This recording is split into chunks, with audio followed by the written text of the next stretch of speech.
Bien. Nos queda hablar de los huesos de...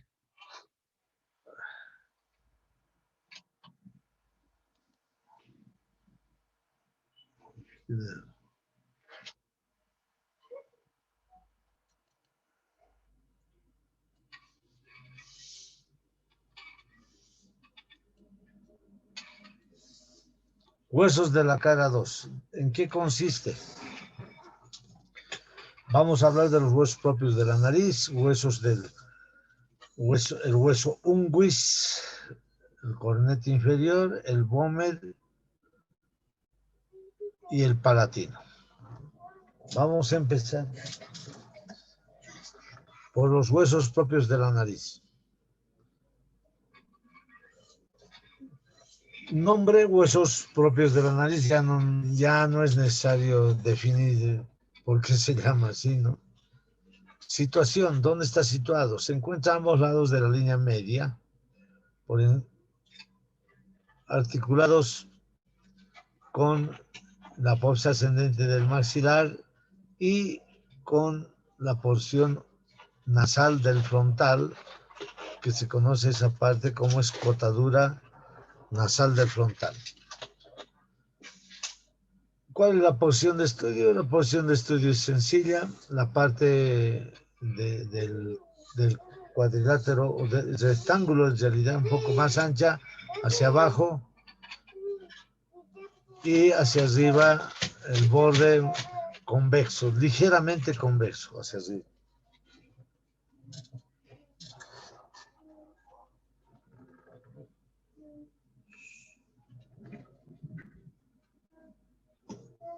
Vemos aquí a los huesos propios de la nariz. Va a tener una cara externa, una cara interna, 4 bordes y 4 ángulos. Pero lo que más nos va a interesar son las caras. La cara externa, esta cara externa va a ir a formar parte de la pirámide nasal, que se llama del vértice de la pirámide nasal. Porque la base de la pirámide nasal es esta. Vean ustedes aquí, las ventanas nasales forman la base de la pirámide y la parte superior está formada por los huesos propios de la nariz. Va a ir a formar prácticamente el dorso de la nariz, la raíz del dorso de la nariz.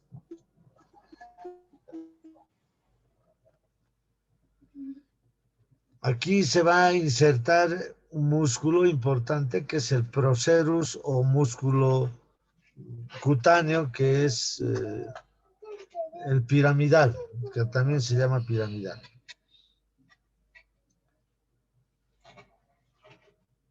Aquí vemos, se articula con el lado contrario de su borde interno, su borde superior se articula con la escotadura nasal del frontal, su borde posterior se articula con la apófisis ascendente del maxilar, su borde inferior se articula con el cartílago del ala de la nariz.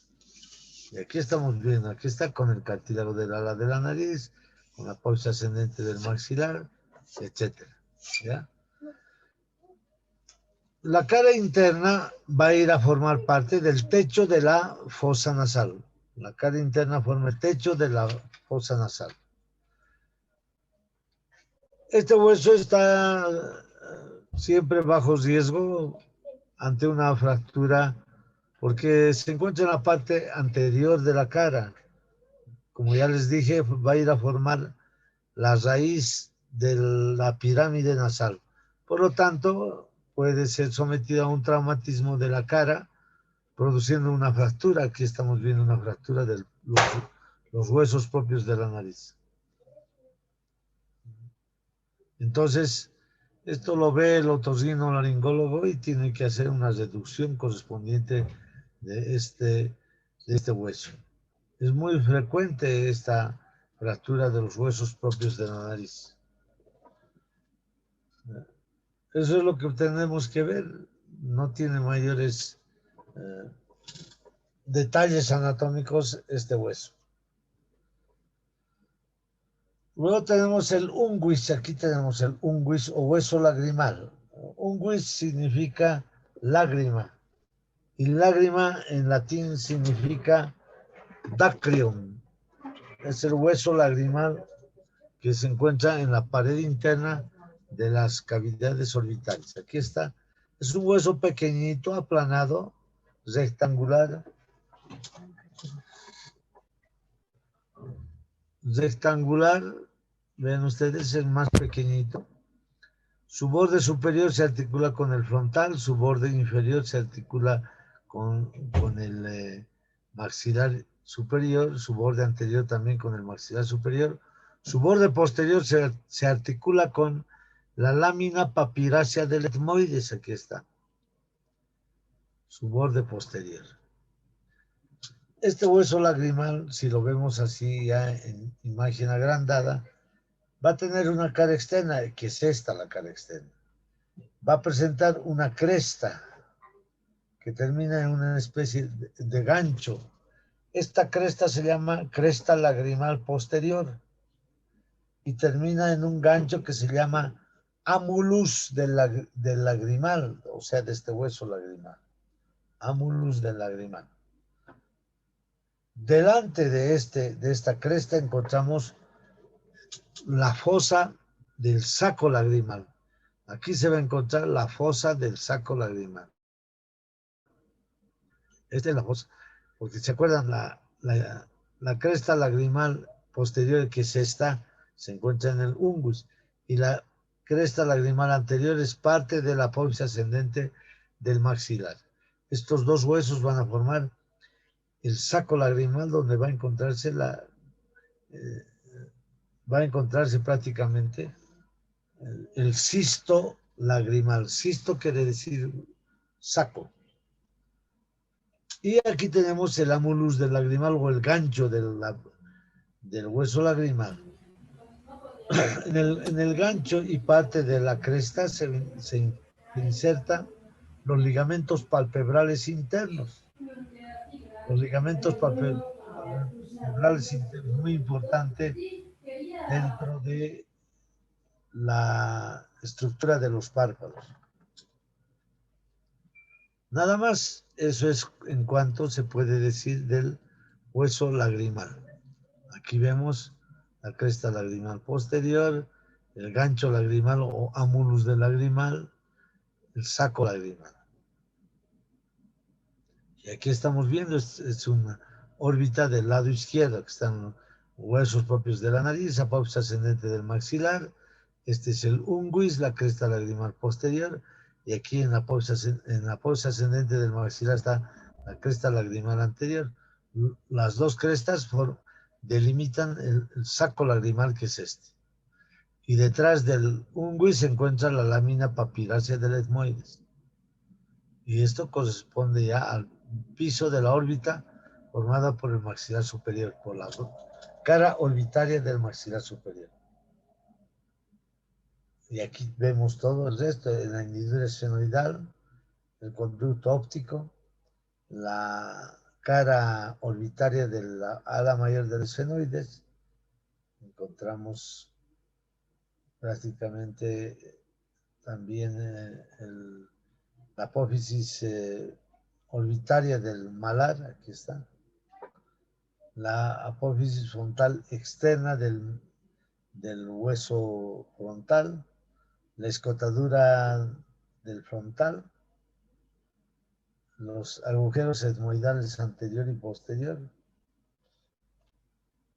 Una vez que hemos conocido todos los huesos, ya vamos a describir todo, jóvenes.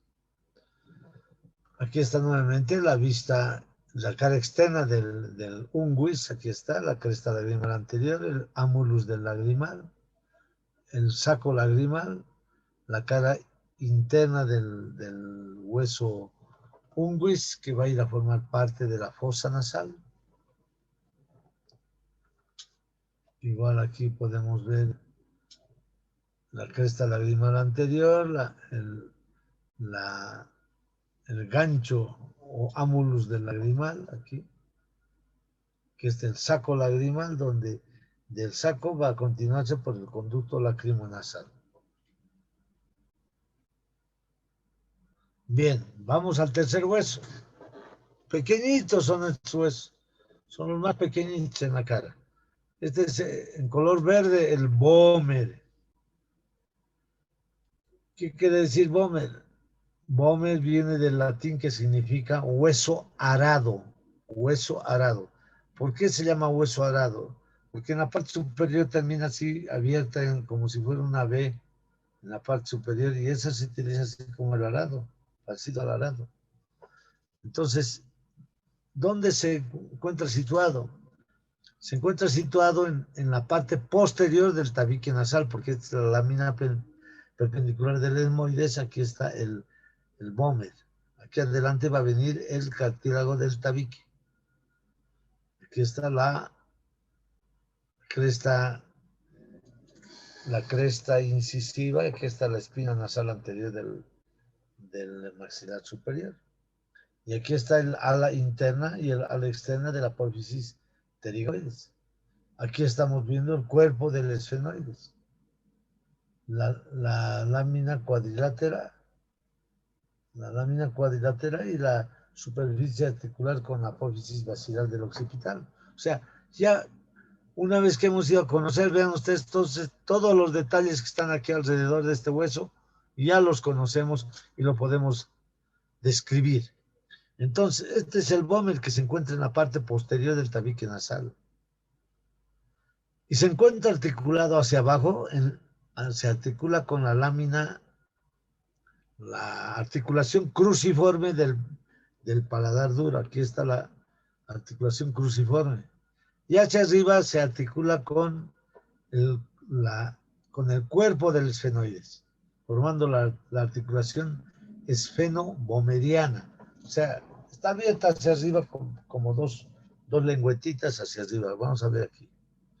Aquí estamos viendo en un esquema el cartílago del tabique, la lámina perpendicular del etmoides, el vómer, que atrás se está articulando con el cuerpo del esfenoides.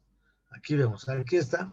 Es una vista, digamos, anterior del vómer, así es. Como es el tabique, está formando el tabique, así se forma, pero está abierta hacia arriba, ven ustedes así. Entonces, esta abertura en el borde superior le da la forma de un arado, por eso es que se llama hueso arado. Y esta abertura hace que se articule con la cara inferior del esfenoides, del cuerpo del esfenoides, y esta escotadura que hay aquí se transforma en conducto con el cuerpo del esfenoides, se transforma en conducto esfenovomeriano, que es una articulación muy importante esfenovomeriana en esta parte. Este borde inferior se articula con la articulación cruciforme del paladar duro. Aquí vemos de perfil. Aquí están la asa del vómer, ¿no? La parte de apertura de arriba. El borde posterior es libre del vómer. El borde anterior se articula con la lámina perpendicular del esmoides y este borde inferior se articula con la articulación cruciforme del paladar duro.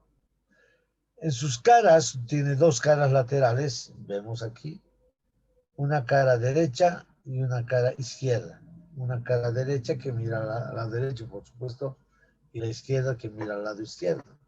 Entonces, esas dos caras vamos a ver aquí. Y le está cruzando aquí unos surcos vasculares por donde van a pasar vasos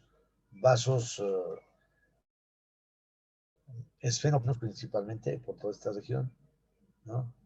Esfenopalatinos que van a ser muy importantes dentro de la irrigación del tabique nasal. Y aquí estamos viendo ya el vómer. Para complementar el estudio, se articula con la lámina perpendicular del etmoides, con el cartílago del tabique en la región anterior. Su borde posterior es libre. Pero si nosotros veríamos por atrás, aquí estamos viendo.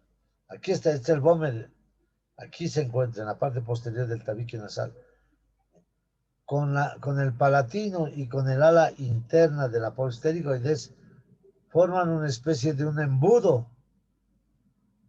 Y cuando estén recubiertos por mucosa, se va a parecer a un embudo o a una forma, en términos médicos en griego se llama infundíbulo, infundíbulo o coana. Las coanas, que son también, son en griego también coanas. Entonces, esta parte que se forma, el vómer va a ir a formar con el palatino y con el ala interna de la posterigoides una forma de un embudo que se llama coana. Aquí se forman las coanas, ¿también? Atrás. Entonces, eso va a contribuir a formar el vómer en la parte posterior. Nada más, ahí se termina el famoso vómer. Nos vamos al cornete inferior. El cornete inferior, aquí estamos viendo, en esta imagen inicial que hemos visto, el cornete inferior, aquí está. Estos son los cornetes inferiores. Cornete inferior por su forma se llama, pero por su función se llaman también turbinas, porque son los que van a calentar el aire que ingresa por la fosa nasal. Por eso se llama también turbina, o en general las turbinas, ¿no? Las turbinas superior, media e inferior. Esta es la turbina inferior. O con cornete, por su forma, o concha, por la forma de concha marina que tiene este cornete. Entonces, se encuentran en las paredes laterales de las fosas nasales. Aquí está. Esta es la pared interna o tabique nasal, pero en la pared externa están como si estuvieran colgadas ahí las dos estructuras o los dos cornetes que están ahí, como turbinas, ahí se encuentran. ¿Ya?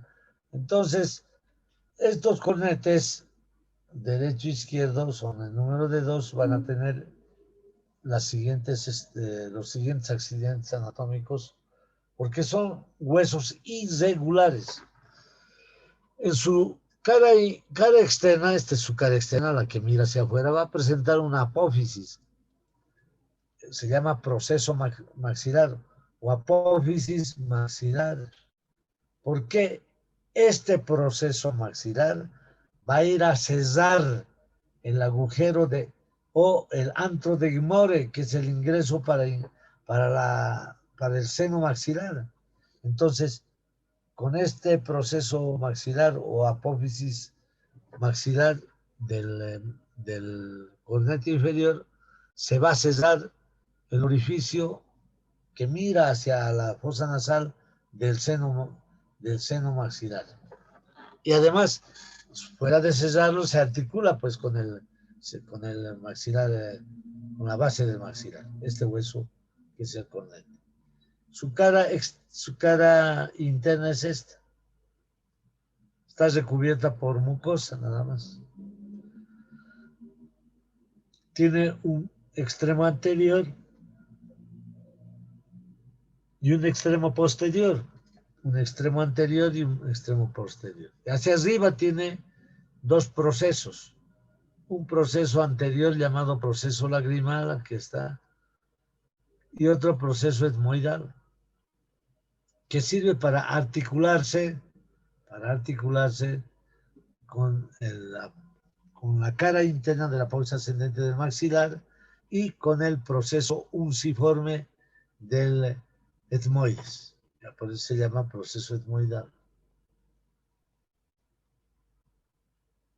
Si nosotros vemos en un corte de la cabeza los cornetes, vamos a ver que aquí tenemos en la pared interna en la pared interna de los huesos del etmoides en la parte superior y casi en la apófisis ascendente del maxilar, vamos a encontrar los cornetes superior, medio e inferior. ¿Ven? Aquí está el tabique nasal, estos son los cornetes y aquí está el seno maxilar, los senos maxilares. Entonces, al medio está el tabique nasal, aquí estamos viendo. Eso es lo que tenemos que ver. Igual aquí, el cornete superior, el medio y el inferior. Estos huesos, estos cornetes, principalmente el cornete inferior, se observa en una placa radiográfica antero-posterior de la cara. Aquí estamos viendo cómo el cornete inferior está pegado al maxilar, justamente gracias a la apófisis o proceso maxilar, gracias a este elemento. Bien, ahora estamos viendo aquí situación donde está en la pared externa de las fosas nasales, aquí está el cornete inferior, un extremo anterior y un extremo posterior. Bien, hasta ahí los cornetes. Y finalmente, ya aquí tenemos los palatinos, uno derecho y otro izquierdo, los huesos palatinos. ¿Ya? Aquí estamos viendo. Los huesos palatinos tienen una forma de una L. Vean ustedes, tienen una forma de una L. Esta característica es muy importante considerando que la parte inferior que se denomina porción horizontal se llama esta, y esta es la porción vertical del palatino. La porción horizontal va a ir a formar parte del, aquí estamos viendo, aquí está yendo a formar parte del techo de la cavidad bucal o paladar duro. Aquí está. Aquí están las apófisis horizontales del palatino y esta es la porción vertical del palatino. Aquí estamos viendo, se articula con el maxilar superior y al articular se forman unos conductos lateralmente, los conductos palatinos posteriores del cual hemos hablado. ¿Cuál es la descripción de este hueso? Es un hueso irregular y va a presentar en la porción vertical, esta es la porción vertical, esta es la porción horizontal. En la vertical vamos a encontrar dos apófisis en la parte superior. Una apófisis que va a ir a mirar a la órbita. Se llama apófisis orbitaria del palatino. Otra apófisis que va a dirigirse a la cara inferior del ala mayor del esfenoides. Entonces se forma una escotadura que se llama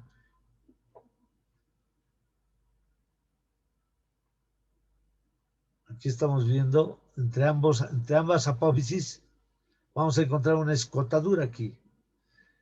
Esta escotadura es muy importante porque se denomina escotadura esfenopalatina. ¿Qué va a pasar por aquí? La arteria esfenopalatina, muy importante esta arteria esfenopalatina, que es la rama terminal de la arteria maxilar interna. Vamos a hablar cuando estemos refiriéndonos al tabique nasal, en fosas nasales, vamos a volver a hablar de esta arteria esfenopalatina que pasa por el agujero que después se vuelve conducto. ¿Por qué? Porque se cubre aquí con el cuerpo del esfenoides. Entonces, eso es lo que vamos a ver aquí. Una apófisis orbitaria, una apófisis esfenoidal y una escotadura que se vuelve después conducto esfenopalatino, por donde pasa la arteria esfenopalatina. Esto es en cuanto a esta parte superior. La parte inferior de esta porción vertical, y más que todo en el ángulo entre la porción horizontal y la porción vertical, vamos a encontrar esta tuberosidad que se conoce con el nombre de apófisis piramidal del palatino. porque tiene una forma piramidal. Aquí estamos viendo la base abajo y el vértice arriba. Por aquí vamos a encontrar que está labrada, vean ustedes aquí, se ha labrado un canal que se llama canal del conducto palatino posterior. Este es el agujero, o este es el conducto que hemos visto formado por la polis palatina del maxilar y esta parte del palatino. Forman el canal o conducto palatino posterior.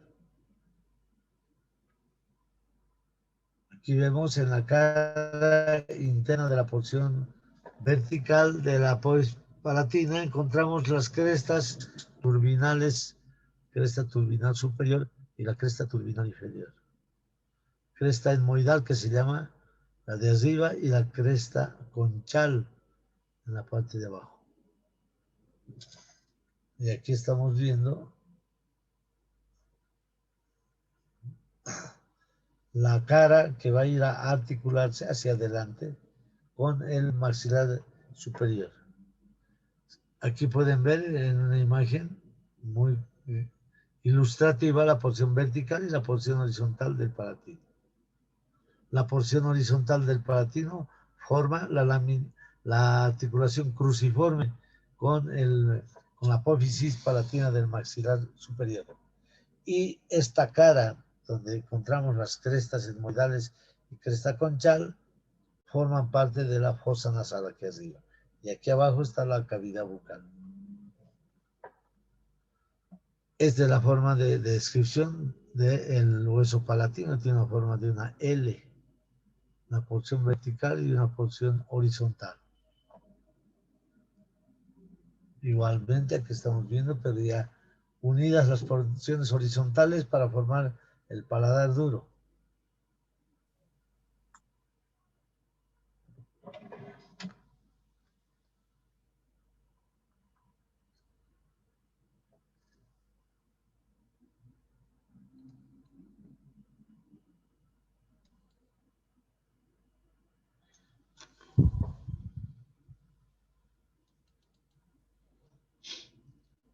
Bien, ¿cuántos nos queda? 2 minutos más. Vamos a ver aquí.